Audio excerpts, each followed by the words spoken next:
Hello all, it is September 24th, 2025, 9:59 p.m. I'm drinking bedtime tea, also known as crack cocaine.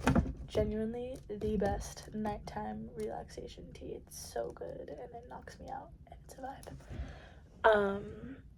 I have been thinking a lot about this era of the internet where if you are someone who's posting online, at some point somewhere you have consumed a piece of content that has told you be valuable or like create value in order to like kind of get eyeballs and like to market yourself and market your service.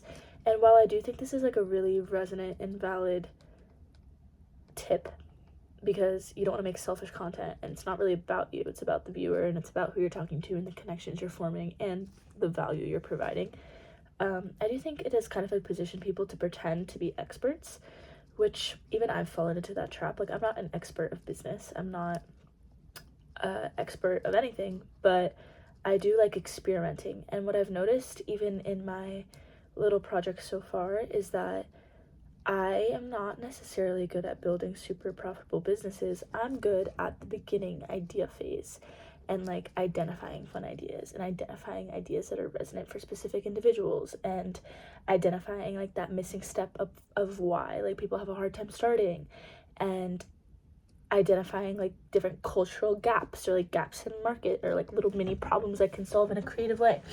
And once I get to the operations part of any business I've ever started, I start getting a little bit disinterested. And I'm not disinterested in the project, the brutal phase of doing outreach, warm leads, cold leads, content, putting yourself out there over and over and over and over again is a bit draining for me with a business model that I know is not necessarily like a problem that's a need. It's a problem or a solution that's a solution that's a need versus a solution that's nice to have. I love making little projects that are solutions that are nice to haves. And that is kind of like my biggest weakness right now in my little businesses, because you should be solving a simple problem and you should be solving it clearly and efficiently with a clear offer that has value. I'm not an expert or master in any of my skill sets to the point where I feel confident in like articulating myself or marketing myself as an expert in said thing, as like a someone who's really good at said thing, and or even like good at solving a certain problem. I have little solutions that are fun and creative and exciting. I'm being a bit vague, but I don't even know what I'm saying right now. There's definitely something to say about balance and commitment and picking one project and committing to it for an extended period of time, exhausting all options, doing everything you possibly can to make it work, and staying in it long enough to really get the results and not project hopping too much and not being spread too thin across different projects. That being said, I love the experimental testing phase. I love the first 10%. I love thinking of a brand name and getting a concept going. I love identifying gaps in market. I love being like, oh, this fits really well for your personality type and your values and like your interests. And I just love experimenting with good and bad ideas just for the sake of experimenting with them, and not for the sake of like, I need to scale this to make a lot of money. However, I do love money and I love making money, and I love the feeling of feeling like I'm providing value through the art of making money and through actually solving problems for people, because when you solve problems for people, you make money. And yeah, anyways, I'm just like kind of navigating that balance right now, and I also am navigating like how I want to structure myself and my ideas and my projects, because none of my projects right now, in my personal opinion, of with the context and knowledge that I have right now, not to give disclaimers all the time, but none of them are in a place where I can like really go in on this one idea and be like, this is the one that is gonna be like my next thing. They're all in a place of like, okay, there's some momentum, there's some traction, let's keep testing and getting feedback. They're all in a place of like, oh, there's something here, it's fun, it's cool, it's interesting, people like it, let's continue and like see what's happening. But there's nothing that's like, I can go full time on this and like really focus. And I think that's also part of the nature of where we are in the creator economy and in where we are in startup world with AI, with the way that tech is evolving. The speed at which you can create a new solution, like literally with AI right now, you can build an app. You can have an app idea or like some type of tech product and build your prototype or MVP by tomorrow. It really is possible. And because that turnover speed of building is so much faster and you don't have to hire an engineering team and a marketing director and this and this and that, and you can just kind of, as a solo founder, like test ideas and kind of get feedback quickly, it becomes a distribution problem. Like the market is in distribution, and attention is where we see people moving to test things in the beginning. It's not like you build the product and then go market it. You like test to see if there's even interest in this product, and then you build the product, kind of, you know? And like that's why the attention economy has shifted so much, so that like there are creator entrepreneurs everywhere. I just broke my pen.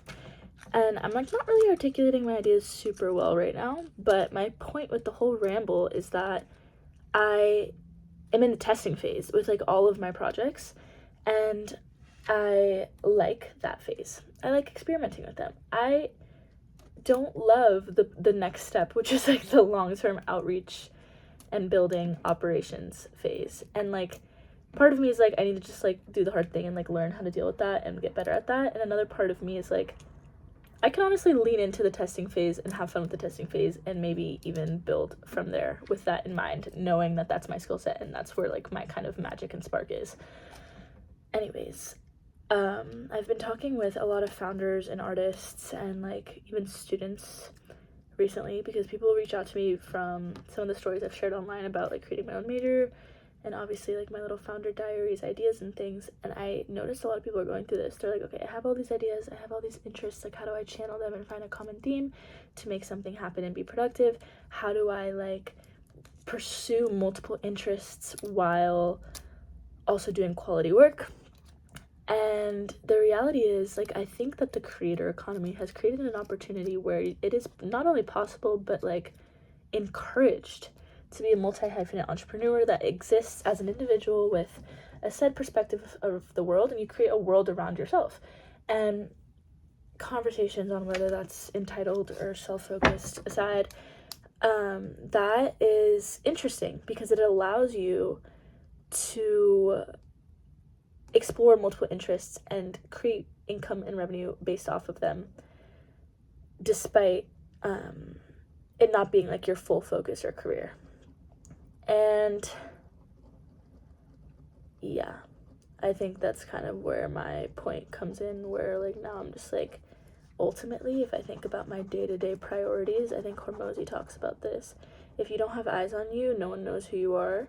Your day is literally dedicated to cold and warm outreach and content and getting attention, marketing your service, marketing your ideas, marketing yourself, and helping people through doing so.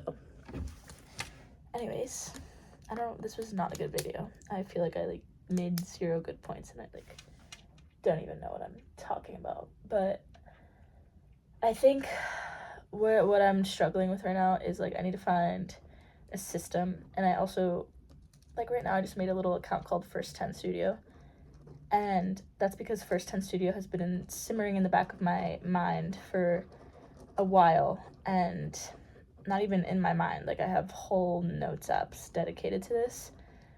I'm just trying to build a product studio that lets me experiment and like acts as a structure that doesn't put such cryptic heavy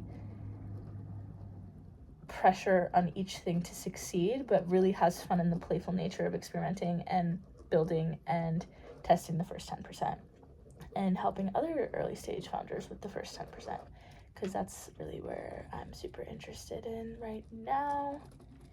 And I do know that I have to realistically get better at the operation side of building the next 90%. That's the skill set that I'm missing right now. This is my doodle of the evening, a beautiful scribble. you can't see the other page because it is my deepest, darkest thoughts. Just kidding. It's not. But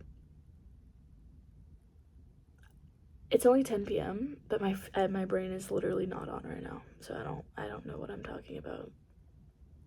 And sorry, this might be a shit post. Okay, bye. Love you guys.